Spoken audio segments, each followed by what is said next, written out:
നമസ്കാരം. ഫ്ലവേഴ്സ് ടിവിയുടെ എല്ലാ പ്രിയപ്പെട്ട പ്രേക്ഷകർക്കും ഹൃദയം നിറഞ്ഞ സ്വാഗതം. Welcome to Flowers comedy. ഇത് ഐറ്റം വേറെ.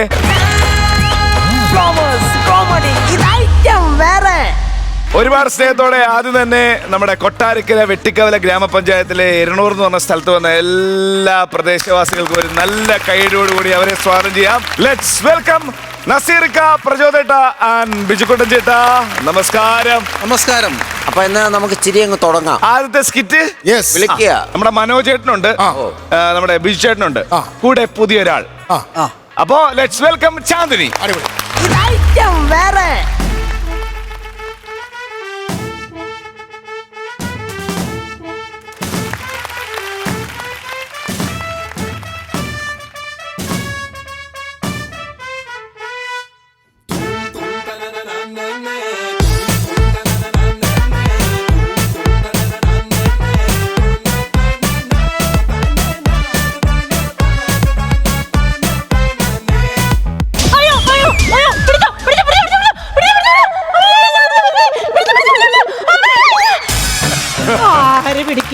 ഞാൻ തന്നെ എന്നെ പിടിക്കണം, അല്ലെങ്കിൽ തന്നെ തണുപ്പും മഞ്ഞും കാരണം.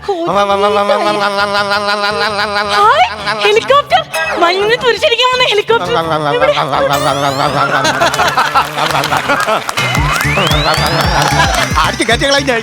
എടി, മഞ്ഞിന് തുരിശടിക്കണ ഹെലികോപ്റ്റർ അല്ല, തണുപ്പത്ത് എന്റെ പല്ലുകൾ തമ്മിൽ കൂട്ടിയിടിക്കണാണ്. കരിമ്പിട്ടിരുന്നെങ്കിൽ അണ്ണാക്കി കയറ്റി കുറച്ച് ജ്യൂസ് അടിക്കാറുണ്ട്. ഇതെപ്പോ വന്ന്?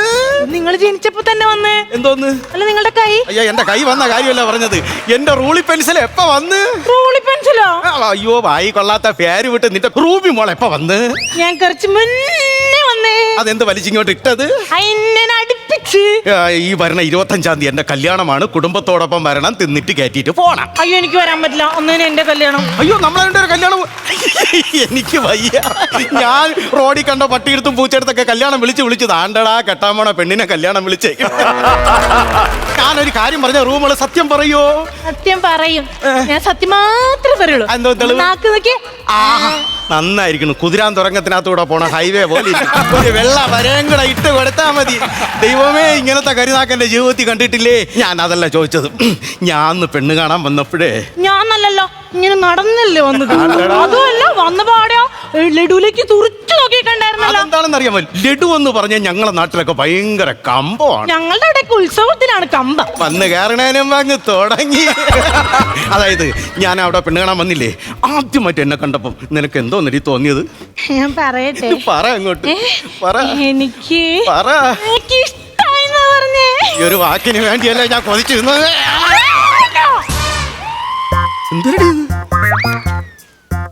എന്തോരോ കൂടോത്രമൊക്കെ ചെയ്യാൻ പോണേ. എന്റെ എന്തോന്നറിയത്? എന്റെ പപ്പ ഇത് കണ്ടാ? എന്തോന്ന്? എന്റെ പപ്പ പറഞ്ഞ് നമ്മുടെ കല്യാണം ഉറപ്പിക്കട്ടല്ലേ ഉള്ളൂ, കഴിഞ്ഞിട്ടില്ലല്ലോ, ഈ ഒരു ഡിസ്റ്റൻസിൽ നിന്നാ മതി എന്ന് പറഞ്ഞു. അതെന്തിനു പപ്പ അങ്ങനെ പറഞ്ഞത്? മുടിയാൻ നേരത്ത് എന്റെ പപ്പ എന്റെ മമ്മീനെ പെണ്ണ് കണ്ട് 1 വർഷം കഴിഞ്ഞതിന് ശേഷമാണ് അവരുടെ കല്യാണം നടന്നത്. അതുകൊണ്ട് അതിനിടയിൽ അവര് മിണ്ടുകയോ കാണുകയോ ഒന്നും ചെയ്തിട്ടില്ല. ഒരു രസമുണ്ട്.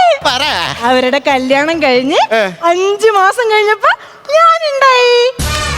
കണക്കങ്ങോട്ട് ക്ലിയർ ആവണില്ല.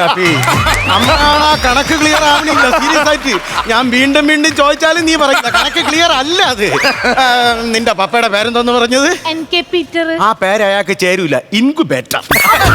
അതാകുമ്പോ മണിക്കൂർ ഇടവിട്ട് മുട്ട ഇങ്ങനെ ചൂടാക്കി വിരിച്ചിറക്കല്ല. എനിക്ക് സേവ് ദ ഡേറ്റിന്റെ ഫോട്ടോ എടുക്കണം. പക്ഷെ തൊട്ട് പോയത് തന്നെ. എനിക്ക് എന്റെ കല്യാണം കഴിഞ്ഞതിന് മുമ്പ് ഒരാണും എന്നെ സ്പർശിക്കരുത്. എനിക്ക് ഇഷ്ടമല്ല.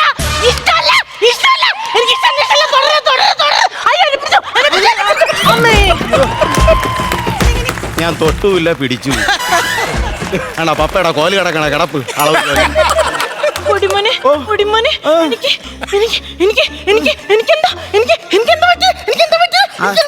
ഇവിടുന്ന് എടുത്ത് കളഞ്ഞ സാധനമാണ്. നാഗവല്ലി. ഇനി പറ്റൂല ഇവിടെ.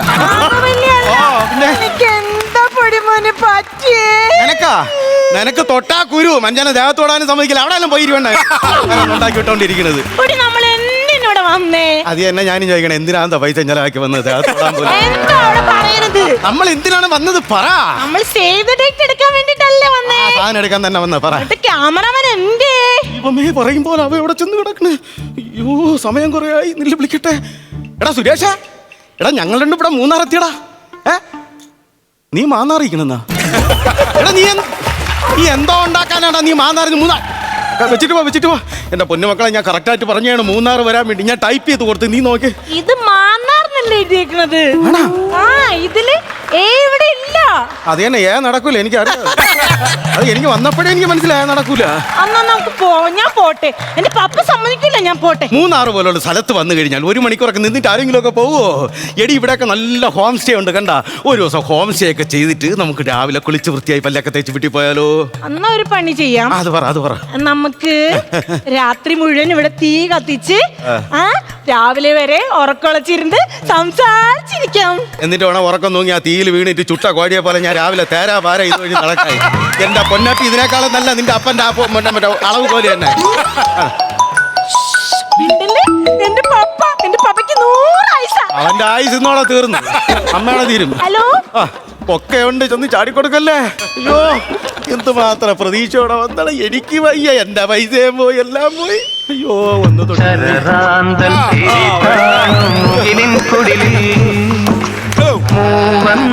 പെണ്ണുറങ്ങാൻ കിടന്നു. മകരമാസക്കുളിരിൽ അവളുടെ നിറഞ്ഞ മാറിൻ ചൂടിൽ മയങ്ങുവാനൊരു മോഹം മാത്രം ഉണർന്നിരിക്കുന്നു. കേട്ടില്ലേ നീ?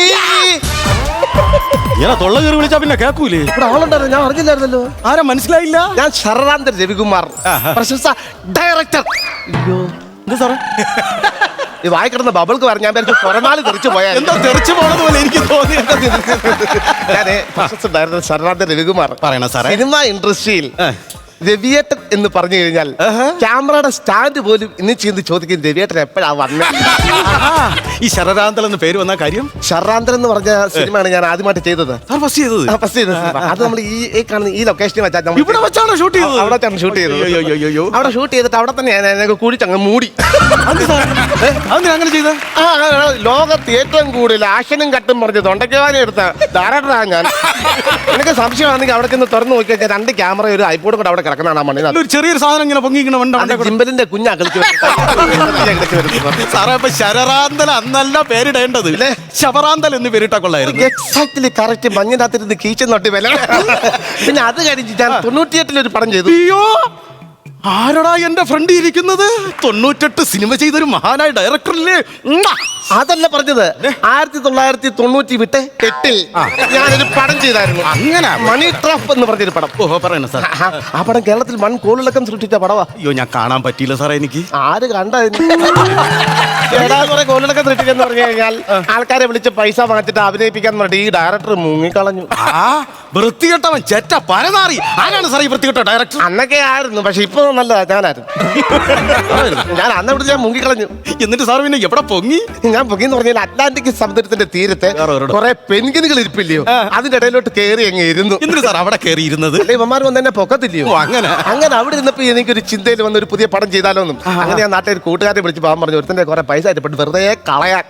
ഞാൻ പറഞ്ഞ് പിടിച്ചോ, നമുക്ക് സിനിമ ചെയ്യാന്ന് പറഞ്ഞിട്ട് അങ്ങനെ പുതിയ സിനിമയുടെ ലൊക്കേഷൻ നോക്കി ഇഞ്ഞിട്ട് ഞാൻ ഈ തണുപ്പത്തോടെ ഈ തണുപ്പത്ത് ഈ മഞ്ഞിന്റെ ഇടയിൽ വെച്ച് എന്നാ സാറിന് സിനിമ ഷൂട്ട് ചെയ്യണം? എടാ, ഈ മഞ്ഞും തണുപ്പൊന്നും എനിക്ക് വലിയ വിഷയമല്ല. ഞങ്ങൾക്ക് സംശയം കുറച്ച് കഴിഞ്ഞ് നോക്കിയാൽ ഞാൻ ഉടുതുണിയെല്ലാം പറിച്ച് കളഞ്ഞിട്ട് ഈ കോടമഞ്ഞിനകത്ത് കിടന്ന് ഉരുളും. എനിക്ക് ഭ്രാന്തൊന്നുമല്ല. പിന്നെ ഇതുപോലെ തന്നെ അറ്റ്ലാന്റിക് സമുദ്രത്തിന്റെ തീരത്ത് ഞാനിതുപോലെ ചെയ്തായിരുന്നു.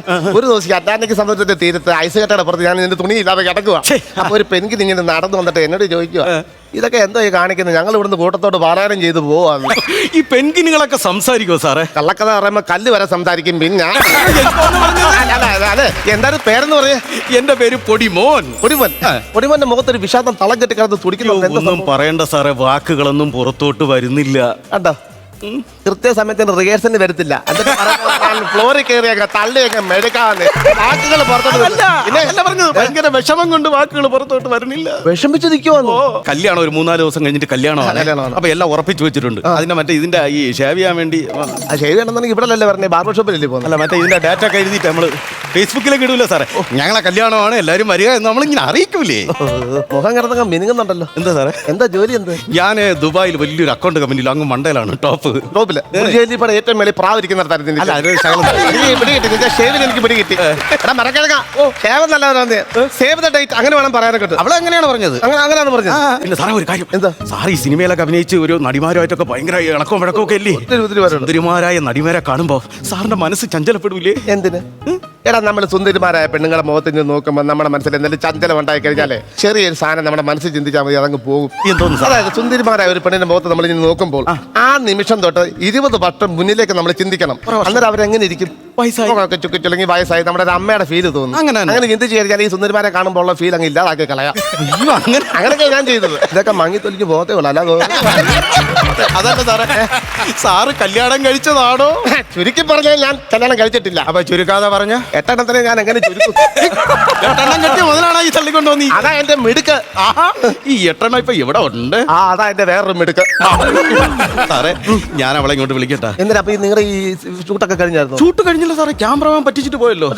ഞങ്ങള് വീട്ടിലോട്ട് തിരിച്ചു പോയാലോ എന്നൊരു പ്ലാൻ ഉണ്ട്. എന്റെ പൊടിമനെ, ഞാൻ കാര്യം ചോദിച്ചട്ടെ. പറയണം സാർ. ഒരു പ്രശസ്ത സിനിമാ സംവിധായകൻ നിങ്ങളുടെ സേവ് ദ ഡേറ്റിന്റെ ഫോട്ടോ എടുത്തിരുന്നതിൽ വിരോധം എന്തിനുണ്ടോ? സന്തോഷമുണ്ട് സാർ. സന്തോഷം എനിക്ക് ഭയങ്കര പെരുത്ത സന്തോഷം. എനിക്ക് കുറെ നാളായി ഇതിനകത്ത് ഞാൻ ഞെക്കിയിട്ട് അതിന്റെ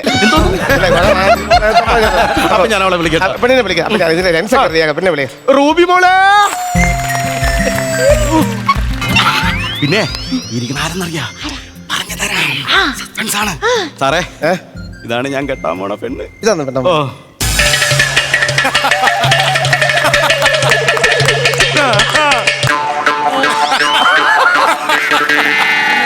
സത്യം പറയും പെണ്ണാണ് ഇയാൾ കെട്ടുന്നത്. അമ്മയാണ് ഇതിനാണ് ഞാൻ കെട്ടുന്നത്. സത്യം. ഇവൻ തമ്പരാനെ ഇവൻ ഗുണം പിടിക്കല്ലേ, ഇവൻ വെറുതെ ഡയറക്ടറാന്ന് പറഞ്ഞ് നടക്കും. നിന്നെ ഞാൻ ഉള്ളി പറഞ്ഞു.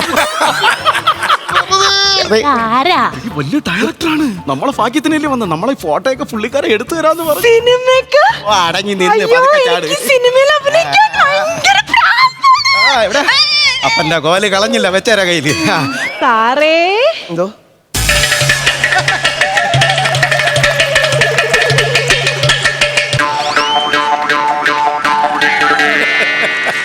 എന്ത് പറ്റി സാറേ? ഈ പെണ്ണിന്റെ കണ്ണി നോക്കുമ്പോഴേ 11 kV എന്ന് കറണ്ടടിക്കുന്ന ഒരു ഫീൽ. സാറിന് അങ്ങനെയെങ്കിലും തോന്നുന്നു. ചെറിയൊരു ബാറ്ററി എന്നൊരു കറണ്ട് കിട്ടാൻ വേണ്ടി ഞാൻ രാവിലോട്ട് കിടക്കുകയാണ്, അതുപോലും കിട്ടില്ല എനിക്ക്. LED bulb കത്തിക്കാനാ കൊതിയില്ലയോ? എടുക്കട്ടായോ സാറേ? ഒന്ന് ഫോട്ടോ എടുക്കണം സാറേ. അവന് സാറേ ദേഹത്ത് തൊട്ടൊക്കെ ഒന്ന് ഫോട്ടോ എടുക്കാനുള്ള ഒരു അവസരം ഉണ്ടാക്കി തരണേ. തൊടാ സമ്മതിക്കില്ല അവള്. അത് ചെയ്തു തരാന്ന്. ഞാൻ ഫോട്ടോ എടുക്കുമ്പോൾ നീ നിന്ന് കണ്ടാലും ഞാൻ ചെയ്തു തരാം. ഞാൻ റെഡിയാണല്ലോ സാറേ. ഫോട്ടോ എടുക്കാം സാറേ. ഫോട്ടോ എടുക്കാം. ഞാൻ അത് ഈ ക്യാമറക്കകത്ത് ചലന്തി എന്ന് എടുത്ത് കളയട്ടെ. ചലന്തി ഇതിനകത്ത് കിടക്കുന്നത്. അപ്പൊ കാര്യം ചേർന്ന് നിന്ന് ചേർന്നാ മതി. മതി. എഡിറ്റ് ചെയ്ത് അടുപ്പിച്ചോളാം. അപ്പൊ ഇത് നോക്കിയേ സാറേ, മറ്റേ ചിക്കൻ പിടിക്കാം. ഓക്കെ, എടുത്താ. അയ്യോ, ഇത് വലിയ ചേർച്ചയില്ല, അകന്നു പോയി. ഇത് കുഴപ്പമില്ല. നമ്മൾ എഡിറ്റ് ചെയ്തും കയറ്റി അടുപ്പിച്ചു. ഒരു ഉമ്മ വയ്ക്കണ ഒരു ഫോട്ടോ, ഫോട്ടോ അത് എല്ലായിടത്തും ഉള്ളതാണ്. ഇത് ഇവിടെ എവിടെ ഇവിടെ അവളാ അവളവിടെ. അയ്യോ, അതെങ്ങനെ? മതിയോ സാർ? ചിപ്പിള് കൊടുക്കുകയോ? എന്തൊരു ചുണ്ട്. മോള് വെറുതെ ഇങ്ങനെ വെച്ചേ. ദൂരെ ദൂരെ ഇരിക്കുന്നത്. അത് അടുപ്പിച്ചു നോക്ക്. ഫ്രഞ്ച് പോലിരിക്കുന്ന ആൾ കിടക്കുന്ന സാധനം. വേറെ സ്റ്റില്ലിട. വേറെ ഒരു സ്റ്റില്ലിട. വേറെ ചെയ്ത് നിൽക്കുന്നത് എങ്ങനെ സ്റ്റില്ലിട്ട? ഭയങ്കര തൊലിക്കെട്ടിയാണല്ലോ. ഇവന് ഭയങ്കര തൊലിക്കെട്ടിയാണ് ക്യാമറ പ്രതി. ഇങ്ങനെ പറഞ്ഞിട്ടോ ഇപ്പോഴത്തെ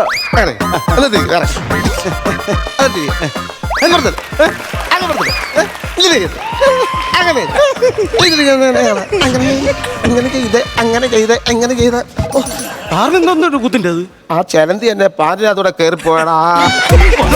കൊല്ല് സാറേ, കൊല്ലതിനെ കൊല്ല്. അങ്ങനെയാണോ കൊല്ലണത്? പിന്നെ ഞാനിത് ഉപകാരം ചെയ്തു തരാം. ഈ സാറിന് എന്ത് വേണം പറയണ സാറേ? എന്റെ സിനിമക്കകത്തെ ഈ നായിക കൊക്കയിലോട്ട് ചാടുന്ന ഒരു സീനുണ്ട്. അപ്പൊ അവളെ ഒരാൾ രക്ഷിക്കണം. അപ്പൊ നമുക്കൊരു ജൂനിയർ ആർട്ടിസ്റ്റ് വേണം. അപ്പൊ താൻ വന്നിട്ട് ഞാൻ രക്ഷിക്കുന്ന സാധനം ചെയ്യാമോ? ഞാൻ രക്ഷിക്കണം. സാറ് ഞങ്ങൾക്ക് ഒരു ഫേവർ ചെയ്തപ്പോ തിരിച്ച് ചെയ്തില്ലെങ്കിൽ മോശമല്ലേ സാറേ? അത് ഞാൻ എങ്ങനെയാണ് രക്ഷിക്കുന്നത്? ചാടാൻ പോകുന്ന കുട്ടിയെ വാരി എടുക്കണം. എങ്ങനെ 2 കൈ കൊണ്ട് വാരി എന്റെ കയ്യിലോട്ട് എടുത്ത് ഇങ്ങനെ വെക്കുന്നു. അത്രയല്ലേ ഉള്ളൂ. ഒരു ചെറിയ സംശയം കൂടെ ചോദിച്ചോട്ടെ. എന്താ? എന്റെ ഉള്ളം കയ്യിൽ വെച്ചിട്ടേ കയ്യിൽ നിന്നിട്ടെ ഒരു 4 കറക്ക് ഇറക്കട്ടെ. നീ കൈ നിടുമ്പോഴേ ഞാനിവിടെ കിടന്ന് കറങ്ങുന്നത് എന്താ പറയാമെന്ന് അറിയാൻ വേണ്ടി. അതല്ല. അതൊന്നും വേണ്ട, അതൊന്നും അല്ലാതെ അങ്ങ് ചെയ്താൽ മതി. ഞാൻ അവളടുത്ത് അനുവാദം ചോദിക്കട്ടെ. അനുമാനം ചോദിക്കും, കുഴപ്പമൊന്നുമില്ല. സാറ് നമുക്ക് ഫോട്ടോ ഒക്കെ എടുത്തു തന്നല്ല. അപ്പൊ സാറിന്റെ ഒരു ജൂനിയർ ആർട്ടിസ്റ്റ് വന്നിട്ടില്ല ഇന്ന്. അപ്പൊ ഒരു നായിക കൊക്കലോട്ട് വഴുതി വീടുന്ന ഒരു സീനുണ്ട്. അപ്പൊ ഞാൻ ചെന്ന് രക്ഷപ്പെടുത്തി എടുക്കുന്ന ഒരു സീൻ എന്നെ കൊണ്ട് ചെയ്യാൻ പറ്റുമോ എന്ന് സാറ് ചോദിച്ചു. എവിടെ പോയി ആരടുത്ത് നിന്ന് ഷൂട്ട് ചെയ്താലും ഈ ഒരു കമ്പിന്റെ അകലം പാലിച്ചോളണം. കമ്പ് തര കളഞ്ഞില്ലേ? നടക്കുന്ന കാര്യമൊന്നുമല്ലോ. വേണം, എവിടെ പോയി അഭിനയിച്ചാലും ഈ അകലത്തിൽ വേണം നിൽക്കാനായിട്ട്. അകലത്തിൽ നിൽക്കണം പോലും. അങ്ങനെ അത് എന്റെ സിനിമയ്ക്ക് അയ്യോ, എന്റെ പപ്പട. സാറിന് എന്തോന്ന് കാണിച്ചത്? എന്താ അമ്മ കമ്പൊടിച്ച്. മൂന്നാറിൽ വന്ന് കമ്പടിക്കുന്ന കേസാന്ന് എനിക്കറിയില്ല. ഞാൻ വേറെ കമ്പടിച്ചിട്ടുണ്ട്. പ്ലീസ് എന്നെ അറസ്റ്റ് ചെയ്ത് അകത്താക്കാൻ. എന്റെ പപ്പട കമ്പൊടിച്ചല്ലേ? നിങ്ങൾ പപ്പട എല്ലാം ഞാൻ ഓടിക്കുന്നില്ലല്ലോ. അയ്യോ, പഴയ നടി അടിച്ച അതേ ഫീല്. ഇപ്പൊ നിനക്ക് ആണുങ്ങളെ തുറന്നോണ്ട് ഒരു കുഴപ്പമില്ലല്ലേ? ഇങ്ങേരുടെ പപ്പ ഇങ്ങേർക്ക് കമ്പൊന്നും കൊടുത്തിട്ടില്ല ഡിസ്റ്റൻസ് കീപ്പ് ചെയ്യാനായിട്ട്. സാറേ ക്ഷമിക്കണം സാറേ. ഒരു ക്ഷമിക്കലും ഇല്ല. ഇനി ഞാൻ ജീവിച്ചിരുന്നിട്ട് ഒരു കാര്യമില്ല. കുറച്ച് സംവിധായകൻ IFFF മെമ്പർഷിപ്പ് ഉള്ള ഞാൻ അന്യ സ്ത്രീയുടെ അടിമാറ്റിട്ട് ജീവിച്ചിരിക്കുന്നില്ല. ഞാൻ പോയി ആത്മഹത്യ ചെയ്യാൻ പോവാ. സാർ ആത്മഹത്യയില്ല, സാർ ആത്മഹത്യയില്ല സാറേ. സാറേ സാറിന് നാട്ടിന് വേണം ആത്മഹത്യ. ഈ പറഞ്ഞതിന്റെ പേര് ഞാൻ ആത്മഹത്യ ചെയ്യത്തില്ല. പക്ഷെ ഞാനൊരു കാര്യം ചോദിച്ചോട്ടെ, ഇവിടെ നടന്ന സംഭവം ആരുടെയും പറയുമോ? എന്റെ അമ്മയാണ് ഒരു മനുഷ്യനടുത്ത് ഞാൻ പറയൂലേ. ഇതായിരിക്കണോടെ ആണ്.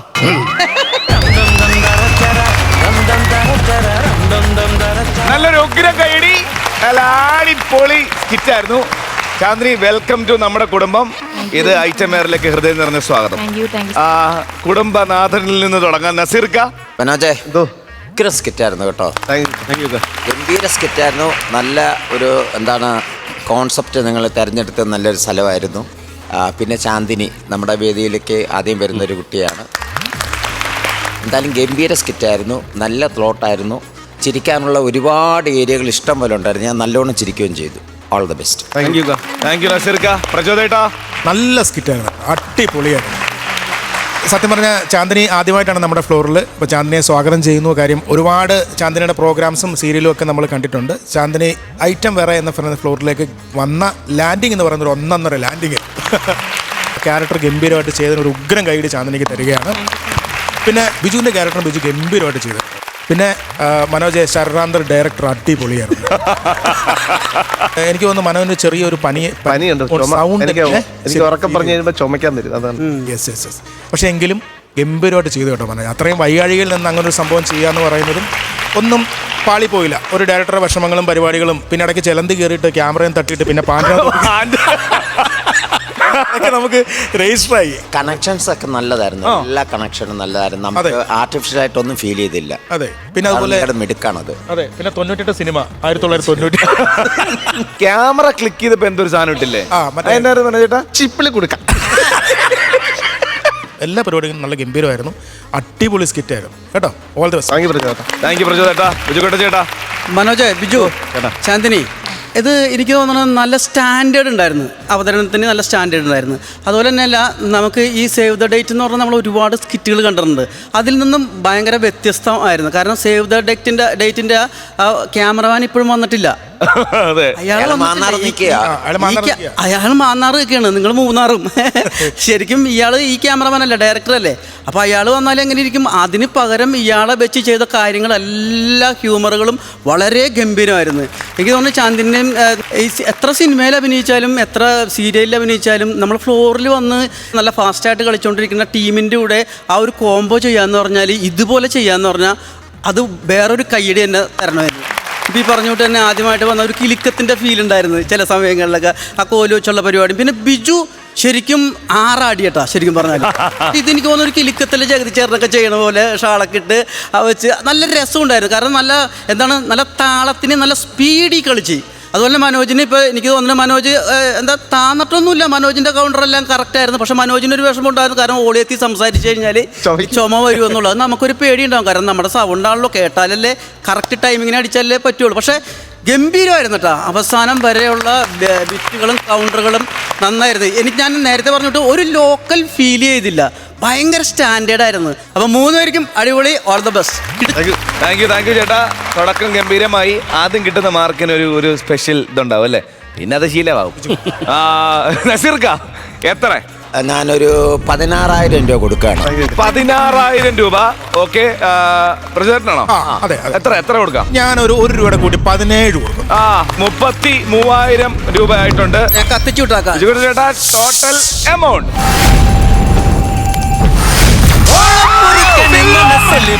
Silver punch. അടിപൊളി അടിപൊളി. ആദ്യത്തെ വരവ് നല്ല ഗംഭീരമായിട്ട് അറിയിച്ചിട്ടുണ്ട്. അതെ അതെ. ആദ്യത്തെ സ്കിറ്റ് അത് സിൽവർ പഞ്ച്. സിൽവർ പഞ്ചുകാരോട് ചോദിക്കാൻ പറയൂ ചാന്ദിനി, പറയൂ, സന്തോഷം പറയൂ. ഇവരുടെ ഫുൾ സപ്പോർട്ട് തന്നെയാണ് എനിക്ക് ഇതുപോലെ ചെയ്യാൻ പറ്റിയത്. അത് ഒരുപാട് സന്തോഷമുണ്ട്, വാക്കുകളില്ല. ഒരുപാട് സന്തോഷം. ഇവിടെ വരുമ്പം ഇവരുടെ ടീമിലാണ് എന്ന് പറഞ്ഞിട്ട് നിങ്ങളുടെ പ്രാക്ടീസ് സെഷൻ ഒക്കെ എങ്ങനെ ഉണ്ടായിരുന്നു? ശരിക്കും പറഞ്ഞു കഴിഞ്ഞാൽ ഒരു ദിവസത്തെ പ്രാക്ടീസ് ഉണ്ടായിരുന്നുള്ളൂ. ഫുള്ളായിട്ടുള്ള പ്രാക്ടീസ് അല്ല എങ്കിൽ പോലും ഇന്നലെ വരെ ശരിക്കും ചാന്ദിനി തീ തരികയായിരുന്നു. അല്ല, മനസ്സിൽ ഞങ്ങൾക്ക് ഒരു ഇതുണ്ടായിരുന്നു, അത് വിജയത്തിലോട്ട് പോകുന്നൊരു ഇതുണ്ടായിരുന്നു. കാണിച്ചപ്പോൾ നമുക്കൊരു ആർട്ടിസ്റ്റിനെ കിട്ടുമ്പോൾ അവരുടെ ടാലന്റ് എന്താന്ന് മനസ്സിലാകുമല്ലോ. അവർക്ക് അതിനോടുള്ള ഒരു ആത്മാർത്ഥത, അതാണ് നമുക്കിവിടെ വേണ്ടത്. അത് നിങ്ങൾ 3 പേരും ഇവിടെ കാണിച്ചു. നല്ലൊരു ആർട്ടിസ്റ്റാണ് കൂടെ കിട്ടിയിരിക്കുന്നത്. ഇത് കളയണ്ട, പൊന്നുപോലെ കയ്യിൽ വെച്ചോളൂ. അതിന് വേറെ കാര്യങ്ങളുണ്ട്. ശാന്തിനി ഒരു മാനസിക സന്തോഷത്തിലല്ല ഇവിടെ നിൽക്കുന്നത്. അമ്മ സുഖമില്ലാതെ കിടപ്പാണ്. അപ്പം ശാന്തിനിക്ക് നമുക്ക് റിഹേഴ്സൽ എടുക്കുമ്പോൾ അവിടെ റൂമിൽ നിന്ന് പോയിട്ടൊക്കെയാണ് വരുന്നത്. അപ്പോഴേ എനിക്ക് തോന്നി ഞാനപ്പോൾ കൂടുതലായിട്ടൊന്നും ഒന്ന് വടക്ക് പറയാനോ അല്ലെങ്കിൽ ഇങ്ങനെ ചെയ്യണമെന്നൊന്നും നമ്മൾ പറഞ്ഞില്ല. അമ്മയ്ക്ക് എന്ത് പറ്റി ചാന്ദിനി? അമ്മയ്ക്ക് CA ആണ്. 2 മാസത്തിന് മേളിലെ കിടപ്പാണ്. ഫുള്ളായിട്ട് ട്യൂബ് വഴിയാണ് ഫുഡൊക്കെ കൊടുക്കുന്നത്. അപ്പൊ ആരാണ് ഇപ്പൊ വീട്ടില്? ഹസ്ബൻഡും മോനും ഉള്ളത്. അവരുടെ സപ്പോർട്ട് തന്നെയാണ് എനിക്ക് വരാൻ പറ്റിയെടുക്കുകയും ചെയ്യാൻ പറ്റുന്നത്. എപ്പോൾ വേണമെങ്കിലും ക്യാൻസറാണ് അമ്മയ്ക്ക്. എപ്പോൾ വേണമെങ്കിലും പോകുന്നുള്ള അവസ്ഥയിലാണ് കിടക്കണത്. പോരുമ്പോഴൊന്നും മിണ്ട പോലും ചെയ്യണില്ല. അത്രയും ഇതായിട്ടുള്ളൊരവസ്ഥയിലാണ് കിടക്കണത്. പറഞ്ഞിട്ടൊക്കെ തന്നെ ഞാൻ പോരണത്, അനുഗ്രഹം വാങ്ങിയിട്ടൊക്കെ പോകുന്നത്. തിരിച്ചു പോകുമ്പോൾ അവിടെ ഉണ്ടോന്നുള്ളൊരു അത്രയ്ക്കും ഒരു അവസ്ഥയിൽ തന്നെ പോകുന്നത്. എവിടെയാണ് ചാന്ദിന്റെ വീട്? കരിങ്ങാന്തുരത്ത് എന്ന് പറയും, പറവൂർ അടുത്തായിട്ട്. കരിങ്ങാന്തുരത്ത് നമ്മുടെ വീടിന്റെ അടുത്താണ്. അല്ല, കലാകാരന്മാർക്കും അമ്മയൊക്കെയാണ് എന്നെ ഞാൻ ഡാൻസ് ടീച്ചറാണ്. ഡാൻസ് ഫീൽഡൊക്കെ എന്നെ ഒരുപാട് സപ്പോർട്ട് ചെയ്ത് എന്നെ ഈ ഒരു ഫീൽഡിലേക്ക് കൊണ്ടുവന്നതും എല്ലാം എൻ്റെ അമ്മയാണ്. പക്ഷേ ഇന്നിപ്പോൾ ഈ ഒരു ഇത് കാണാനായിട്ട് അമ്മയ്ക്ക് പറ്റണില്ല. പറഞ്ഞിട്ട് മനസ്സിലായിട്ടുണ്ടോന്ന് പോലും അറിയില്ല. ഞാൻ കഴിഞ്ഞ ദിവസം ഗ്രൂമിങ്ങിന് വരുമ്പോഴും ഞാൻ പറഞ്ഞിട്ടാണ് പോകുന്നത്. പക്ഷേ മനസ്സിലായിട്ടുണ്ടോ ഇല്ലെന്നൊന്നും എനിക്കറിയില്ല. ഇന്നും വെളുപ്പിന് പോരുമ്പോൾ ഞാൻ പറഞ്ഞിട്ടാണ് പോകുന്നത്. അതൊന്നും കുഴപ്പമില്ല. അതിനി ഈ എപ്പിസോഡൊക്കെ അമ്മ എഴുന്നേറ്റിരുന്ന് കാണും, വേണമെങ്കിൽ. ചാന്ദിനി, ശരിക്കും അമ്മയുടെ ഒരു ബ്ലെസ്സിങ്സ് ആണ് നമുക്ക് ഇങ്ങനെ ഒന്ന് ചെയ്യാൻ സാധിക്കുന്നത്. പ്രത്യേകിച്ച് ഒരു ആർട്ടിസ്റ്റിനെ സംബന്ധിച്ചിടത്തോളം നമുക്ക് മാതാപിതാക്കളുടെ അനുഗ്രഹം ഉണ്ടെങ്കിൽ മാത്രമേ നമുക്ക് ഈ സ്റ്റേജിൽ വന്ന് പെർഫോം ചെയ്യുമ്പോൾ നമുക്കൊരു ബ്രൈറ്റ്നസ് ഉണ്ടാവും. സത്യമായിട്ടും എനിക്ക് ചാന്ദിനി പറഞ്ഞാൽ അമ്മയൊന്നും മിണ്ടിയില്ലെങ്കിൽ അമ്മയുടെ മനസ്സിൽ പ്രാർത്ഥന ഉണ്ട്. അതുകൊണ്ടാണ് ചാന്ദിനി നന്നായിട്ട് പെർഫോം ചെയ്തെന്നുള്ളതാണ് കാര്യം. അല്ലെങ്കിൽ ഇത് ഇത്രയും ടെൻഷനും ഇത്രയും സങ്കടവും വെച്ചുകൊണ്ട് ഇങ്ങനെ പെർഫോം ചെയ്യാന്ന് പറഞ്ഞാൽ അതൊരു നല്ല കലാകാരനും നല്ല കലാകാരിക്കും മാത്രമേ പറ്റുള്ളൂ. അങ്ങനെ നമുക്കെന്ത് സങ്കടം ഉണ്ടെങ്കിലും അത് മറന്നിട്ട് നമ്മളെന്തിനു വന്നു. നമ്മുടെയൊക്കെ ഏറ്റവും വലിയ സംഭവം എന്ന് വെച്ചിട്ടുണ്ടെങ്കിൽ പാട്ട് പാടുന്നത് പോലെയും കൂടിയല്ല നമ്മുടെ മിമിക്രി പറഞ്ഞ് ചിരിപ്പിക്കാന്ന് പറഞ്ഞാൽ, തമാശ പറഞ്ഞ് ചിരിപ്പിക്കാന്ന്. കാരണം ഒരാളിങ്ങനെ നമ്മുടെ ബന്ധക്കാരൊക്കെ ഇങ്ങനെ കിടക്കുമ്പോൾ ചിരിപ്പിക്കാനായിട്ട് ബുദ്ധിമുട്ട്. അത് നല്ല കലാകാരനും കലാകാരിക്കും കഴിയുള്ളൂ. നമ്മുടെ ഫുൾ സപ്പോർട്ടും പ്രാർത്ഥനയൊക്കെ ചാന്ദിനിക്ക് ഉണ്ടത് എന്തായാലും. ചാന്ദിനി അതിനകത്തൊരു ഒരു ലെവലേശം പോലും നമുക്ക് ഫീൽ ചെയ്ത് എന്നുള്ളതാണ്. കാരണം ഈ ക്യാരക്ടർ ഭയങ്കര അപകടം പിടിച്ചൊരു ക്യാരക്ടറാണ്. ഇത് ഇപ്പൊ ബിജുവും മനോജും പറഞ്ഞ പോലെ ചീറ്റി പോകേണ്ട സംഭവങ്ങളാണിത്. കാര്യം ഇത് നമ്മൾ ഒത്തിരി കണ്ടിട്ടുണ്ട് ഇങ്ങനത്തെ ക്യാരക്ടർ. പക്ഷെ അത് മെയിൻറ്റെയിൻ ചെയ്ത് കൊണ്ടുപോകാന്ന് പറയുന്നത് അതൊരു നല്ല ടെൻഷനായിരുന്നു. ഇവർ ഇത്രയും എക്സ്പീരിയൻസ് ഉള്ള ഇവരോടെയൊക്കെ ചെയ്യാനായിട്ട്. മനോജ് ടെൻഷൻ്റെ ആളാണ്. അത് മാത്രമല്ല 2 വിഷമം. ഒന്ന് ചാന്ദിനിയുടെ ഈ പ്രശ്നം, ഇടയ്ക്കിടയ്ക്ക് റൂമിൽ നിന്ന് പോയിട്ട് കരച്ചിലും വിഷമമൊക്കെ ആയിരുന്നു. രണ്ടാമത്തത് മനോജിന്റെ സുഖമില്ലായ്മ.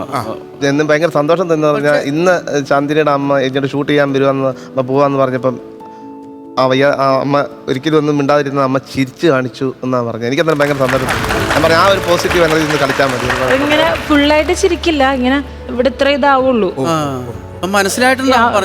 ആരും വേറെ ആരും വന്നാലൊന്നും അങ്ങനെ മനസ്സിലായി. ഞാൻ ചെല്ലുമ്പോൾ ഇപ്പോൾ ഇവിടെ നിന്ന് കഴിഞ്ഞ് പോകുമ്പോഴും ഞാൻ ചെന്ന് കഴിയുമ്പോൾ വിളിച്ചു കഴിയുമ്പോൾ ചിലപ്പോൾ വന്ന് പയ്യെ കണ്ണുറക്കും. അപ്പം ഇങ്ങനെ ചിരിക്കുമ്പോൾ അപ്പം അതൊക്കെ ഇങ്ങനെ അത്രയ്ക്കും മോശം അവസ്ഥയിലാണ് കിടക്കണത്. അങ്ങനെ ചെയ്യുള്ളൂ.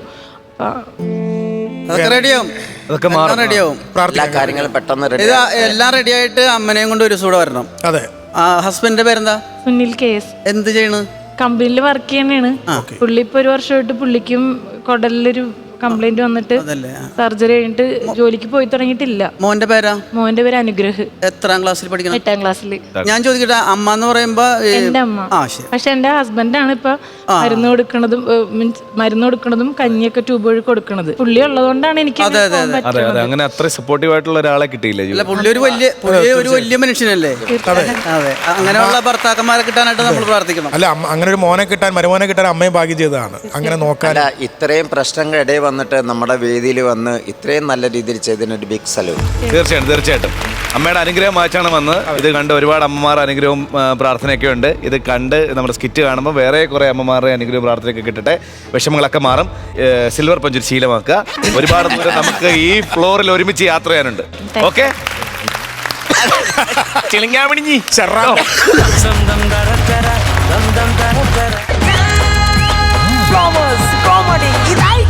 വേറെ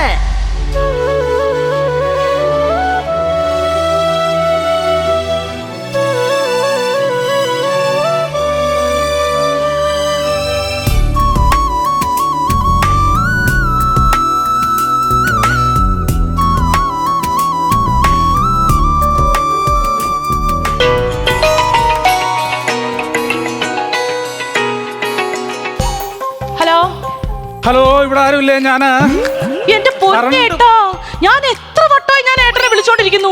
എന്താ ഫോൺ എടുക്കാത്തെ? കറണ്ട് പോയെന്ന് പറഞ്ഞിട്ട് റെഡിയാക്കാൻ വേണ്ടി വന്നതാണ്. എന്താ ഇങ്ങനെ പിണക്കം കാണിക്കുന്നത്? എന്ത് പറഞ്ഞാലും അങ്ങ് ദേഷ്യമാണ് അങ്ങേട്ടന്. ലൈൻ കംപ്ലൈന്റ് അല്ല, ലൈൻ വലിക്കാൻ വേണ്ടിട്ടുള്ള പരിപാടിയാ. ഏട്ടാ, അതെ, വേഗം വരുവോ?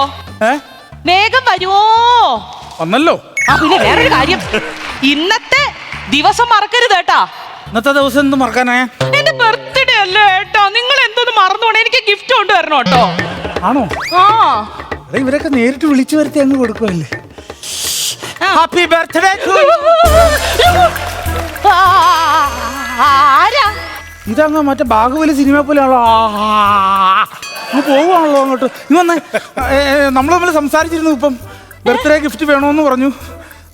ബർത്ത്ഡേ ഗിഫ്റ്റ് ഞാൻ എന്റെ ഭർത്താവിനോട് ഫോണിൽ സംസാരിച്ചതാ. അയ്യോ സോറി കേട്ടോ, ഞാന് മറ്റേ ഇതിന്റെ കറണ്ട് പോയതിന്റെ കാര്യങ്ങൾ പറയാൻ വേണ്ടി. കറണ്ട് പോയെന്ന് നിങ്ങൾ അവിടെ ഓഫീസിൽ വിളിച്ച് പറഞ്ഞായിരുന്നല്ലോ. പൂവിപ്പം ഗിഫ്റ്റ് തരാൻ വേണ്ടി പറിച്ചതാണ്. ഇവിടെ മനുഷ്യ, ഞാനും എന്റെ ഭർത്താവും കൂടെ ചോര നീരാക്കി ഉണ്ടാക്കിയതാണ് ഈ നഴ്സറി. അറിയാമോ? അതിനകത്ത് പൂ പറിച്ചെടുത്തിരിക്കുന്നു. പൂവോ പറിച്ചത് പോട്ട്, എന്റെ അമ്മ, ഈ ഇലകളൊക്കെ നിങ്ങൾ പറിച്ചെടുത്തിരിക്കുന്നെന്താ? ഇല പറിക്കാൻ പാടില്ലേ? ഒരു കാര്യം മനസ്സിലാക്കണം നിങ്ങളൊക്കെ, ഈ ചെടികൾ ഭക്ഷണം പാചകം ചെയ്യുന്നത് ഇല കൊണ്ട്, അറിയാമോ? ആണോ? എന്നിട്ട് ഗ്യാസ് കുറ്റി അടുപ്പൊന്നും ഇല്ലല്ലോ ഇവിടെ. തമാശിച്ചതായിരിക്കും. അല്ല, ഞാൻ ചോദിച്ചാണ്. ഇന്ന് വരെ എന്റെ ജീവിതത്തിൽ ഒരേലയും ചമ്മന്തി അരച്ച് ഈ പൂക്കൾക്ക് കൊടുക്കണം ഞാൻ കണ്ടിട്ടില്ല. ഉള്ള കാര്യം പറയാലോ. ഞാൻ എന്തിനാണ് കൂടെ വന്നേ? ലൈൻമാൻ കറണ്ട് പോയെന്ന് പറഞ്ഞിട്ട് കംപ്ലൈന്റ് വിളിച്ച് പറഞ്ഞായിരുന്നു. എനിക്കതാ അറിയേണ്ടത്. കംപ്ലൈന്റ് വിളിച്ച് പറഞ്ഞായിരുന്നു. എപ്പോഴാ കറണ്ട് പോയത്? ഇന്നലെ കറണ്ട് പോയത് ഒരു 1 2 3 4 5 6 7 8 9 10. പട്ടികയല്ല പറഞ്ഞത്. ഒരു സമയം പറ. 2 മണി. 2 മണി. ആ 2 മണിക്ക് അപ്പൊ തന്നെ ഞാൻ കംപ്ലൈന്റ് ബോക്സിൽ അത് എഴുതിയിട്ടായിരുന്നു കേട്ടോ. എന്റെ ഭഗവാനെ, ഞാൻ ഈ കേൾക്കുന്നത് സത്യമാണോ? സാധാരണ നിങ്ങളെയൊക്കെ വിളിച്ചു കഴിഞ്ഞാല് നിങ്ങൾ ആ ഫോൺ റിസീവർ എടുത്ത് അപ്പുറത്ത് വെച്ചിട്ട് കിടന്ന് ഉറങ്ങലാണല്ലോ പതിവ്. അങ്ങനെ ചമ്മിക്കല്ലേ, അങ്ങനെ ചമ്മിക്കണത് മോശം. ഞങ്ങൾ ലേഡീസ് വിളിച്ചു കഴിഞ്ഞാൽ അപ്പൊ തന്നെ ഞങ്ങൾ കംപ്ലൈന്റ് ബോക്സിൽ അങ്ങ് എഴുതിയിടും. അതെ, അപ്പുറത്തെ വീട്ടിലെ ശോഭയുടെ വീട്ടിൽ കറണ്ട് ഉണ്ട്, ഇപ്പുറത്തെ വീട്ടിലെ രാധയുടെ വീട്ടിൽ കറണ്ട് ഉണ്ട്, എന്റെ ശത്രു ആ രേഖയുടെ വീട്ടിൽ കറണ്ട് ഉണ്ട്. അറിയാമോ? ഇവിടെ മാത്രം കറണ്ട് ഇല്ല. വരും പോകും, വരും പോകും, വരും പോകും. നിങ്ങൾ വിളിച്ച് പറഞ്ഞപ്പോ തന്നെ ഞാൻ ആ 3 വീട്ടിലെ ലൈൻ ഓഫ് ചെയ്തു. അതുകൊണ്ടാ ഇന്നലെ മനസമാധാനത്തോടെ ഞാനൊന്ന് കിടന്നുറങ്ങിയത്. അതാ, അത് നമ്മക്കറിയാം. അതായത് നമ്മുടെ വീട്ടിൽ കറണ്ട് ഇല്ലാത്തതല്ല പ്രശ്നം, അപ്പുറത്തെ വീട്ടിൽ കറണ്ട് ഉള്ളതാണ് പ്രശ്നം. അതുകൊണ്ട് സത്യം അങ്ങ് പോകുവാണോ? അപ്പം എങ്ങനാ ഈ കറണ്ട് പോയത്? അയ്യോ, അതൊന്നും പറയണ്ട എന്റെ ലൈൻമാൻ ചേട്ടാ. എന്റെ ഭർത്താവ് എന്ന് പറഞ്ഞ ഒരുത്തനുണ്ടല്ലോ, ഇതുപോലൊരു വൃത്തികെട്ട ഒരുത്തൻ. ഓക്കെ, അയാൾക്കൊരു വൃത്തികെട്ട സ്വഭാവം. അവൻ അത്രയ്ക്ക് വൃത്തികെട്ട ഊള. അയ്യോ, അങ്ങനെയല്ല.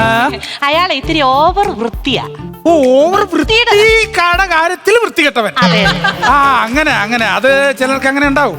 ഈ പുള്ളിക്കാരൻ ചെടി നനച്ച് നനച്ച് നനച്ച് ഇങ്ങനെ വന്നപ്പോ നമ്മുടെ ആ മറ്റേ ബോക്സിന്റെ പേരൊന്നും ഇത് മീറ്റർ ബോക്സ്, ഇത് ഈ സാധനം. ആ അത് തന്നെ. ഈ മീറ്റർ ബോക്സിന്റെ അവിടെ മാറാലിരിക്കണ കണ്ടിട്ട് ഈ ഓസ് എടുത്ത് അങ്ങോട്ടേക്ക് എടുത്ത് ഒരു ഒഴി ആ മാറാല മൊത്തം അങ്ങ് കളഞ്ഞു. അതോടുകൂടി കറണ്ടും പോയി. എന്ത് ചെയ്യും? ആ കുഴപ്പമില്ല, അതൊന്നും ഒരു വിഷയമല്ല. അത് ഷോക്ക് അടിക്കുക അങ്ങനെ വല്ലതും ചെയ്തു ആർക്കെങ്കിലും? നിങ്ങളുടെ കറണ്ട് അടിച്ച് ഷോക്ക് അടിച്ച് മരിച്ചാരും ഞാൻ കേട്ടിട്ടില്ല. പക്ഷെ നിങ്ങളുടെ കറണ്ട് ബില്ല് അത് കണ്ടാ ഷോക്ക് അടിച്ച് മരിക്കും ആൾക്കാർ. ചുമ്മാ ചമ്മിക്കുവാണേ, ചുമ്മാ ചമ്മിക്കുക, കറണ്ട് ചുമ്മാ ചമ്മിക്കുക, അത് ശരിയല്ല. അത് ഇതിപ്പോ നന്നാക്കാൻ പറ്റുമോ ഇല്ലയോ? നന്നാക്കാൻ പറ്റും. പിന്നെ ഒരു ഏണി കിട്ടുമോ നമുക്ക്? അയ്യോ ഏണി ഉണ്ടായിരുന്നു, പക്ഷെ 2 ആഴ്ച മുന്നേ ആയിരുന്നു സഞ്ചയനം. ഏണിയുടെ അല്ല എന്റെ അമ്മായിയപ്പൻ, ഏട്ടന്റെ അച്ഛൻ, ഏണിത്തങ്കച്ചൻ. എന്റെ പൊന്നോ, ആ സാധാരണ നാട്ടിലും പോയി ഉള്ള ഏണി മുഴുവൻ മരിച്ചു ഇറക്കി ഇങ്ങോട്ട് കൊണ്ടുവരും. അങ്ങേര് മരിച്ച് മണ്ണടിച്ചപ്പോഴാണ് ഒരു സമാധാനം ആയത്. ഞാൻ ആ ഏണിയാണോ ചോദിച്ചേ? അയ്യോ പിന്നെ ഏത് ഏണിയാ? ചവിട്ടി കയറുന്ന ഏണിയില്ലേ, അതല്ലേ ചോദിച്ചേ? അങ്ങനത്തെ ഏണി ഞങ്ങളുടെ അടുത്ത് ഇല്ലല്ലോ. ആ അങ്ങനെ ഏണി ഉണ്ടെങ്കിലല്ലേ നമുക്കിത് കയറാൻ പറ്റുള്ളൂ. അങ്ങനെ എങ്ങനെ ഞങ്ങൾ അങ്ങനെ അടിച്ചു കൊടുക്കുവാണല്ലോ ഇങ്ങനെ.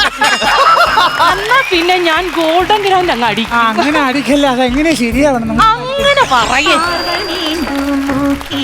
പാർവതി ഗിരീശ്വരന്റെ ചിന്തയിൽ മുഴുകി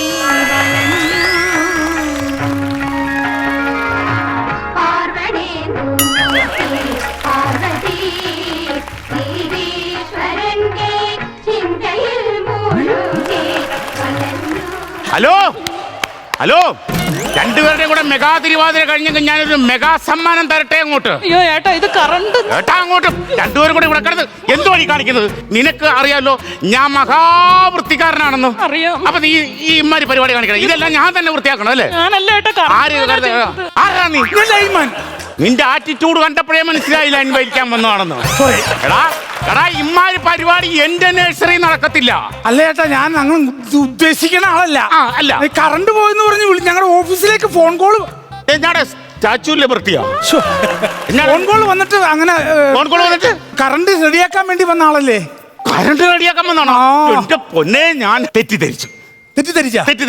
അല്ല എന്താ പേരെന്ന് പറഞ്ഞേ? എന്റെ പേര് രമേശ്. രമേശ്. സാറിന്റെ പേര്? ചിത്തൻ. എന്തോ ചിക്കനോ? ചിക്കനല്ല, ചിത്തരഞ്ജൻ. ചിത്തരഞ്ജൻ അല്ല, അതെന്നെ ഭ്രമൻ. ഇച്ചിരി ഭ്രമം കൂടുതലാ. അങ്ങനെ വരുന്നുണ്ട്. നമ്മള് പരിചയപ്പെട്ട് സ്ഥിതിക്കാൻ ഒരു കാര്യം പറയാ. നമ്മുടെ വീട്ടിൽ നിന്ന് നമുക്ക് എങ്ങോട്ടെങ്കിലും ആമ്പിള്ളേർക്ക് ഇറങ്ങി പോകാൻ പറ്റത്തില്ല. പണ്ടൊക്കെ ആയിരുന്നെങ്കിൽ നമ്മൾ വീട്ടിൽ നിന്ന് ഇറങ്ങി പോകുമ്പോൾ നമ്മുടെ മക്കളെയും നമ്മുടെ പെണ്ണുമ്പിളെ അപ്പുറത്തെ വീട്ടിലാക്കിയിട്ട് നമുക്ക് ധൈര്യമായിട്ട് പോകുമായിരുന്നു. ഇപ്പൊ നമ്മുടെ ചുറ്റുവട്ടത്തുള്ള വീട്ടിൽ ആക്കാൻ പറ്റുമോ? പറ്റില്ല. ചുറ്റും ബംഗാളികളല്ലേടാ ഇപ്പം. ഈ ബംഗാളികൾ ഇല്ലാത്ത ഒരു സ്ഥലം നിനക്ക് പറഞ്ഞു തരാം. എവിടെയാ? ബംഗാള്. ആ ബംഗാളികളെല്ലാം കേരളത്തിലല്ലേ ഇപ്പം? എന്റെ പൊന്നേട്ടാ, നിങ്ങൾക്ക് എന്തോന്ന് ബംഗാളികളോട് ഇത്ര ദേഷ്യം? എനിക്ക് ബംഗാളിയുടെ ഹിന്ദി കാണുമ്പോ എനിക്ക് പെരുവരലങ്ങ് ചൊറിഞ്ഞു കയറും. എനിക്ക് കാണണ്ടെന്ന് വെക്കണം. ഹിന്ദി അറിയില്ലല്ലേ? അല്ല അത് കുഴപ്പമില്ല. ഇപ്പൊ എന്താണ് കയ്യിലെന്ത്? അല്ല ഇത് പൂ നേരത്തെ പറിച്ച കൊടുക്ക, വേറൊന്നുമല്ല കേട്ടോ. പിന്നെ ഹാപ്പി ബർത്ത്ഡേ പറയാൻ വേണ്ടി. എടാ നിന്റെ ഈ നമ്പർ ഇവിടെ നടക്കത്തില്ല. ഇപ്പൊ ഈ കറണ്ട് വരുവോ പോവോ അതാണ് ഇപ്പൊ അറിയേണ്ടത്. കറണ്ട് റെഡിയാക്കാം. കറണ്ട് റെഡിയാക്കാം. എവിടാ നിങ്ങളുടെ പോസ്റ്റാ? ഞാൻ ഫുൾ പോസ്റ്റാ. ആണോ? അത് നിനക്ക് ഇതുവരെ മനസ്സിലായില്ലേ? അല്ല പോസ്റ്റ് ആക്കണമല്ലോ, നല്ല എനിക്ക്. അല്ല ഞാനൊരു കാര്യം പറയട്ടെ. ഞാൻ നിന്റെ വന്നപ്പോ തൊട്ട് പറയണമെന്ന് പറഞ്ഞൊരു കാര്യമുണ്ട്. നമ്മുടെ ഈ നഴ്സറിയിലെ കാര്യം എന്ന് പറഞ്ഞാൽ. നഴ്സറിയാണോ ഇത്? നഴ്സറി. അയ്യോ അങ്ങനെ എന്റെ ചേട്ടന്റെ 2 മക്കളെ ഇങ്ങ് വിടാവേ പഠിക്കാൻ വേണ്ടിട്ട്. അയ്യോ ഇത് അങ്ങനത്തെ നഴ്സറി അല്ല, ഇത് പൂക്കളുടെ നഴ്സറിയാ. രണ്ടുപേരും കൂടെ സൈഡ് വാരം തിരുവാതിര കളിക്കാനാണെങ്കിൽ മുട്ടുകാരൻ തല്ലി ഓടിക്കും. ആ പരിപാടി കൂടെ വേണ്ട. നമ്മുടെ ഈ നഴ്സറിയിലുള്ള പ്രശ്നം എന്ന് പറഞ്ഞാൽ കറണ്ട് വരും പോകും, വരും പോകും, വരും പോകും, വരും പോകും. ഏത് ട്രൂപ്പിലാ കളിക്കണം? എന്ത് ഡാൻസ് കളിക്കണം? ഡാൻസ് അല്ല, കറണ്ട് വരും പോകും. ഞാൻ വിത്ത് ആക്ഷൻ പഞ്ച്. മൊത്തം കറണ്ടുകാരെ അങ്ങ് ചമ്മിക്കുമല്ലേ? കുഴപ്പമില്ല. നിങ്ങളുടെ പോസ്റ്റ് എവിടെ? ഇത് ആ പോസ്റ്റ് കാണിച്ചു കഴിഞ്ഞാൽ ഇപ്പൊ തന്നെ റെഡിയാക്കിയിട്ട് നമുക്ക് ആ സാധനം അങ്ങ് പരിഹരിച്ചേക്കാം. പോസ്റ്റ് ഇത് ആ കാണുന്നതാണ് പോസ്റ്റ്. Okay okay. എന്റെ സ്കൂട്ടറും പ്ലെയറും ഇല്ല, പക്ഷെ ഞാൻ പോസ്റ്റേ കയറി. കാരണം അച്ഛൻ മരിച്ച പോസ്റ്റിൽ കയറിയ ആളാണ് ഞാൻ. എടാ അച്ഛൻ മരിച്ച പോസ്റ്റ് നീ എന്തിനാ പിന്നെയും വലിച്ചു കയറാൻ പോകും? അതല്ലെന്ന്. പിന്നെ അച്ഛൻ മരിച്ച പോസ്റ്റാണ് ഞാൻ ഇവിടെ കയറിയത് തന്നെ. നീ അതൊന്ന് റെഡിയാക്കി തരാൻ പറ്റുമോ ഇല്ലയോ? ആ പോസ്റ്റ് ഞാൻ റെഡിയാക്കി. ഇപ്പൊ കണ്ണു കുത്താവേ. എവിടെ പോണേ? അല്ല ഏണി നിന്റെ പുറത്ത് ചവിട്ടിയാണ് അവൻ ചെയ്യാൻ പോകുന്നത്. കയറിപ്പൊടിയകത്ത് ആ വേട്ടവളി അന്ന് കൂട് വെച്ച സ്ഥലത്ത് വീണ്ടും കൂട് വെച്ചിരിക്കുന്നു. ഞാൻ ഇന്ന് എത്ര പറഞ്ഞാലും കേൾക്കുകയല്ല ഈ സാധനം. കറണ്ട് വന്നോ?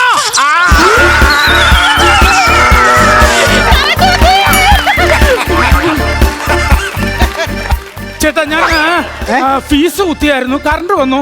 നീ എന്നെ ഫീസ് കുത്തി കൊന്നിട്ട് എനിക്കറിയാം. ദൈവമേ, പിന്നെ കറണ്ട് വന്നോ ഇവിടെ? കറണ്ട് അടിച്ചായിരുന്നു. കറണ്ട് അടിക്കുകയും ചെയ്ത്. എടാ നിനക്കൊരു കാര്യം പറയാം, ഞാൻ മഹാവൃത്തിക്കാരൻ അറിയോ? എന്തു പറ്റി? എടാ ഞാനത് സ്വിച്ചിന്റെ അവിടെ തൂത്തോണ്ടിരുന്നപ്പോ എന്റെ കറണ്ട് അടിച്ചിരുന്നു. നിങ്ങൾ എന്നാ പരിപാടിയായി കാണിക്കണം? നിങ്ങൾ ഈ വൃത്തിയുടെ കാര്യത്തിൽ നിങ്ങൾ ഓക്കെ ആണെങ്കിൽ നിങ്ങൾ എല്ലാം വൃത്തിയാക്കിക്കോ. പക്ഷെ കറണ്ടേ പിടിച്ച് വൃത്തിയാക്കാൻ നിൽക്കല്ലേ. അതെന്നാ കാര്യം? നിങ്ങൾ വൃത്തിയായിട്ട് അവിടെ ഇരിക്കേണ്ടി വരും. എവിടാ? ആ ഭിത്തിയേല്. നല്ലൊരു കൈഡി കൊടുക്കാം. ചേച്ചി, വെൽക്കം ടു ദ കുടുംബം of the flowers of the item. അപ്പോ നമുക്ക് വേണ്ടിട്ട് സ്പെഷ്യൽ സ്കിറ്റ് കളിച്ചുകൊണ്ടിരിക്കുന്ന പ്രസാദേട്ടന് പിന്നെ ചിത്തചേട്ടൻ പിന്നെ സ്പെഷ്യലും അല്ല അതൊക്കെ കളിക്കും. അതല്ല, ചിത്തനോട് ഒരു കാര്യം ചോദിക്കണം. ചിത്ത ഇങ്ങനെയുള്ളതിന് കയറുമ്പോ നല്ലോണം കളിക്കും, മറ്റേ ഇല്ല അങ്ങനൊന്നുമില്ല, എനിക്ക് അങ്ങനെ ഫീൽ ചെയ്തിട്ടില്ല. ഞാന് രണ്ടും അത് കളിക്കുന്ന ലാഭത്തോടെ തന്നെ കളിക്കുന്ന. അല്ല, അത് കളിക്കുമ്പോൾ വെച്ച് ടെൻഷൻ മനസ്സിലുണ്ടല്ലേ. ഇത് കളിക്കുമ്പോൾ കുറച്ചുകൂടെ ഫ്രീ ആയിട്ട് ചെയ്യാൻ പറ്റുന്നുണ്ട്. പിന്നെ മനീഷ, ഓ സുഖമാണോ മോനെ? ഓ സുഖം സുഖം. നസീർഖാനെ കുറിച്ച് ഇവിടെ പറയുകയാണെങ്കിൽ എനിക്കത് ഞാൻ എല്ലാ സ്ഥലത്തും മെൻഷൻ ചെയ്യുന്ന ഒരു കാര്യമാണ്. ഞാൻ ഒരു നസീർഖാനോട് എന്നെ അതിലേക്ക് ഇൻട്രൊഡ്യൂസ് ചെയ്യുന്നത് പേര് പറഞ്ഞ കുഴപ്പമൊന്നുമില്ല. തട്ടിമുട്ടിയിലും എന്നെ ഇൻട്രൊഡ്യൂസ് ചെയ്യുന്നത് നസീർഖയാണ്. പക്ഷെ അതിലുപരി നല്ലൊരു സിംഗറാണ് മനീഷ. പിന്നെ നല്ലൊരു പാട്ടുകാരിയാണ്. പാട്ടുകാരി എന്ന് പറയുന്നത് നമ്മുടെ ആദ്യം മംഗള ഓർക്കസ്ട്രയിലാണ് പാടാൻ പറ്റുന്നത്. ഞാനൊക്കെ ഇത്രയും കുട്ടി പാവാടയൊക്കെ ഇട്ട് നടക്കുന്ന സമയത്ത് അന്ന് ഹിന്ദി മലയാളം ഒക്കെ പാടിയിരുന്ന നസീർക്കാണ്. ഇപ്പൊ നമുക്ക് ഒരു പാട്ട് കേട്ടിട്ട് ബാക്കി കാര്യത്തിലേക്ക്. തീർച്ചയായിട്ടും ഒരു പാട്ട് കേൾക്കണമെന്നൊരു ആഗ്രഹം. ഞാൻ ഒട്ടും പ്രിപ്പയർഡ് അല്ല. ഞാൻ ഈ പറഞ്ഞ പോലെ പാട്ടുകാരി എന്നുള്ളത് പലർക്കും അറിയാത്ത ഒരു അവസ്ഥ ഉണ്ടായിരുന്ന ഒരു കാലം ഉണ്ടായിരുന്നു. അപ്പോൾ തട്ടിമുട്ടിയിലും ഞാൻ ഉണ്ടായിരുന്ന സമയത്ത് വാസവദത്ത പാടുമോ, അതായത് ഞാൻ പാടുന്ന ഒരു എപ്പിസോഡ് ഉണ്ടായിരുന്നു. അപ്പം അതിനകത്ത് ഡബ് ചെയ്ത് കയറ്റിയെന്നാണ് പലരും അന്ന് വിചാരിച്ചിരുന്നത്. പക്ഷെ ഇന്ന് പലർക്കും അറിയാം ഞാൻ സിംഗറാണെന്ന്. എന്നാലും ഇപ്പം അഭിനയമാണ് കൂടുതൽ എന്നുള്ളത് കൊണ്ട് ഞാൻ പാട്ട് പലപ്പോഴും ഞാൻ മറന്നു പോകാറുണ്ട് എന്നുള്ളതാണ്. അപ്പോൾ അതുകൊണ്ട് പ്രാക്ടീസ് ഒന്നും ഇല്ലാണ്ടാണ് പാടുന്നത്. എന്തെങ്കിലും തെറ്റുണ്ടെങ്കിൽ സദയമില്ല. ഒരു പൂച്ചയെ നമ്മള് വലിച്ചെറിഞ്ഞാൽ അത് 4 കാലം തന്നെ നിൽക്കുള്ളൂ. അതറിയാമല്ലോ. തീർച്ചയായിട്ടും. അപ്പൊ ഒരു സിംഗർ, ഒരു പാട്ടുകാരിയല്ലേ, ആദ്യത്തെ പാട്ടുകാരിയല്ലേ, അത് കഴിഞ്ഞിട്ടല്ലേ അഭിനയത്തിലേക്ക് വന്നത്. തീർച്ചയായിട്ടും. അപ്പൊ ആദ്യം പാട്ടുണ്ടും പാട്.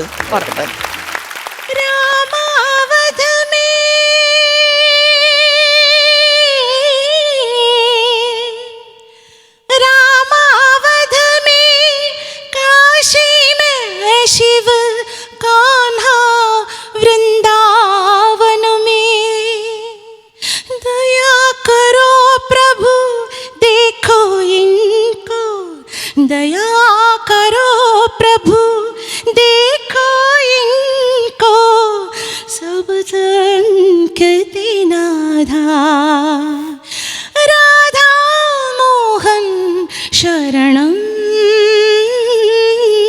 सत्यं शिवं सुन्दरं सत्यं शिवं सुन्दरं सत्यं शिवं सुन्दरं सत्यं शिवं सुन्दरं. ആരെയൊക്കെ കൂടെ പാടിയെന്നറിയോ? SP സാറിന്റെ കൂടെ പാടിയതാണ്. അതേപോലെ നമ്മുടെ കേരളത്തിലെ ഏറ്റവും വലിയ ഫേമസ് ആയ സിംഗേഴ്സിന്റെ ഒക്കെ കൂടെ പാടിയ ഒരാളാണ്.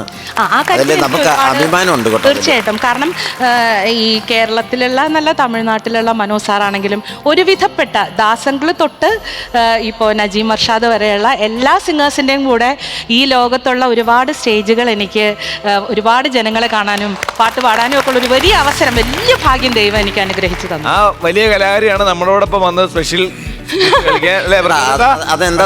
അതെന്താന്നറിയോടാ, നമ്മുടെ ഈ ഷോ ഭയങ്കര എന്താണ് ആൾക്കാരുടെ മനസ്സിലേക്ക് ഇങ്ങനെ ഇടിച്ചു കയറിക്കൊണ്ടേയിരിക്കുകയാണ്. അപ്പൊ അതിൽ വന്ന് പങ്കെടുക്കാന്ന് പറഞ്ഞാൽ അവരുടെ മനസ്സിനെ തീർച്ചയായിട്ടും ഇത്രയും ജനങ്ങളിലേക്ക് എത്താനുള്ള ഒരു അവസരം കൂടിയാണ് ഇത്തരം വേദികൾ എന്ന് വിശ്വസിക്കുന്ന ഒരാളാണ്. അപ്പൊ ഒത്തിരി സന്തോഷം വന്നതിലല്ലേ.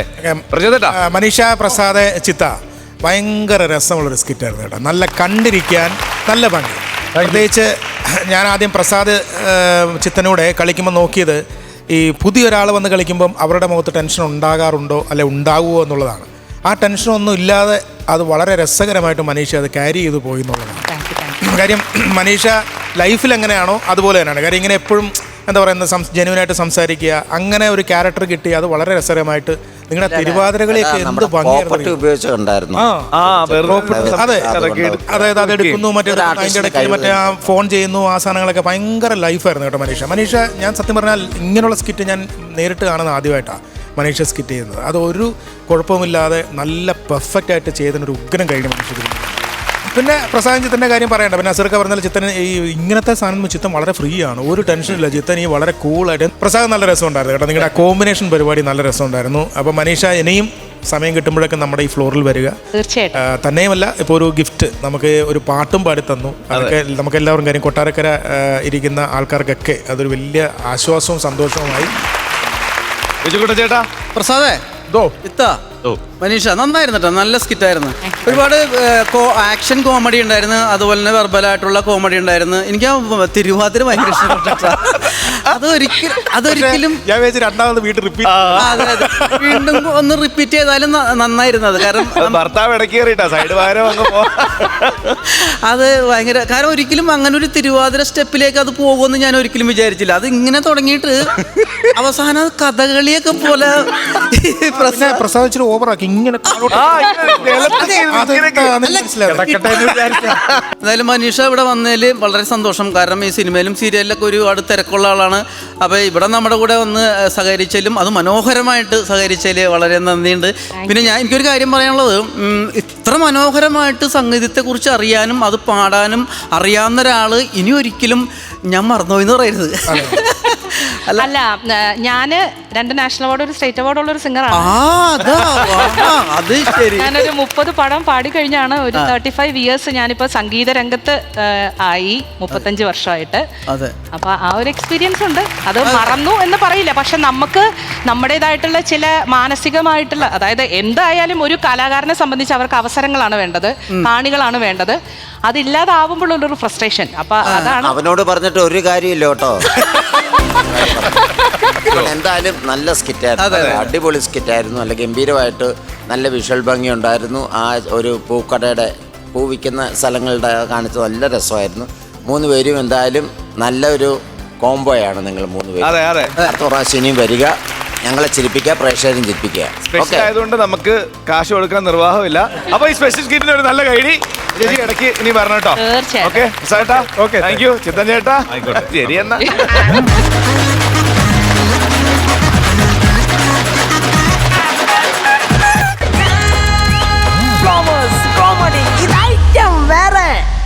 അടുത്ത സ്കിറ്റ് വിളിക്കാൻ സമയമുണ്ടോ നോക്കിയേ, ഞാനൊന്നും വായിച്ചിട്ടില്ല. ടൈം ആയില്ല, സയറിന് സമയമായി. പക്ഷേ എന്നാ നിങ്ങൾക്ക് അറിയാത്തോണ്ടാണ് സമയമായി. എപ്പിസോഡ് സമയം കഴിഞ്ഞു പെട്ടെന്നാണ്. നമ്മൾ ഒരുപാട് ചിരിച്ചു, നല്ല നല്ല സ്കിറ്റുകൾ കണ്ടു. നമ്മൾ ഒരു ദിവസത്തിലെ ഒരു മണിക്കൂറോ 1.5 മണിക്കൂറോ ചിരിച്ചു മാറ്റുന്നതിന്റെ ആ ഒരു ഡ്യൂറേഷൻ നമ്മൾ അറിയുന്നില്ല. എത്ര മനസ്സ് സന്തോഷിച്ച് ചിരിക്കുകയാണ്. ഞാൻ ഈ സമയം തീർന്നു പറയുമ്പോൾ ഇവരൊക്കെ ഞെട്ടി. ഇനിയും തിരിച്ചു കൊട്ടാരക്കര വെട്ടിക്കവലെ പോയിട്ട് എറണാകുളത്ത് നിന്ന് നാളെ തിരിച്ചു വരണമല്ലോ എന്ന് ആലോചിച്ച് ടെൻഷൻ അടിച്ചിരിക്കുക. നിങ്ങൾ നന്നായിട്ട് എൻജോയ് ചെയ്തില്ലേ? അല്ലേ, നല്ല സ്കിറ്റല്ലായിരുന്നു. എന്നാൽ നിങ്ങളെ ഒരു നല്ല ഗൈഡ് തന്നേ. അപ്പം നമുക്ക് ഇവരെ കുറെ കൂടെ ചിരിപ്പിക്കാൻ കുറെ അധികം സ്കിറ്റുകളൊക്കെ ആയിട്ട് അടുത്ത എപ്പിസോഡിൽ വരാം, അല്ലേ? അതുവരെ this is bye from Jeeva and bye from flowers comedy. Flowers smart show ഫെബ്രുവരി 15 ശനിയാഴ്ച ആരംഭിക്കുന്നു. ശനി ഞായർ ദിവസങ്ങളിൽ രാത്രി 9:30 ഫ്ലവേഴ്സിൽ.